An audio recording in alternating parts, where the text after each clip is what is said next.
UP विधानसभा चुनाव आखिरी चरण में पहुंच चुका है। सिर्फ एक चरण की वोटिंग बची है। सरकार किसकी बन रही है ये 10 मार्च को साफ हो जाएगा। लेकिन उससे पहले अयोध्या में बोर्ड बदलने से लेकर लखनऊ में अखिलेश से प्रशासनिक अधिकारियों की मुलाकातों का दौर इस बात की ओर इशारा कर रहा है कि अब की बार किसकी सरकार। नतीजों से पहले ही यूपी में कौन सा रंग हो रहा है गहरा, देखिए ये खास रिपोर्ट। यूपी में किसकी बनेगी सरकार, देश के सबसे बड़े सूबे का कौन बनेगा सरताज, जनता किसे पहनाएगी जीत का ताज, इन सवालों के जवाब 10 मार्च को सबके सामने होंगे। जैसे जैसे ईवीएम खुलेगी वैसे वैसे नई सरकार की तस्वीर भी साफ होगी। लेकिन उससे पहले अयोध्या में बोर्ड बदलने से लेकर लखनऊ में मुलाकातों का दौर इस ओर इशारा कर रहा है कि बीजेपी को तगड़ा झटका लगने वाला है, जबकि सपा की साइकिल सत्ता के सफर पर दौड़ने को तैयार है। दरअसल लखनऊ में बड़े ब्यूरोक्रेट्स अखिलेश से मुलाकात की कोशिशें कर रहे हैं। कुछ पुराने रिश्ते याद दिलाना चाहते हैं तो कोई नए रिश्ते की भी नींव रखना चाहता है।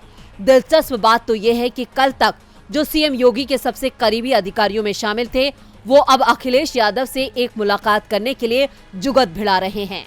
समाजवादी पार्टी के सूत्रों का दावा है कि पुलिस और प्रशासन के कई बड़े अफसर अब तक अखिलेश से मुलाकात भी कर चुके हैं।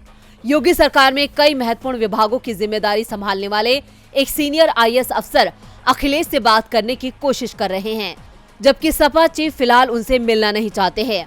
पुलिस महकमे के भी कई अफसरों से अखिलेश की मुलाकात हो चुकी है। सपा नेताओं का दावा है कि कुछ खास इशू पर उनकी चर्चाएं हुई हैं।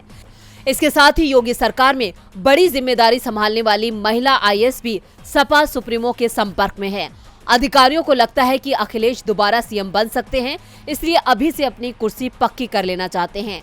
खबर ये भी है कि कुछ अधिकारी अखिलेश सरकार में मुख्य सचिव रहे सीनियर आईएएस आलोक रंजन के जरिए अखिलेश खेमे में अपनी पैठ बनाने की कोशिश में लगे हैं।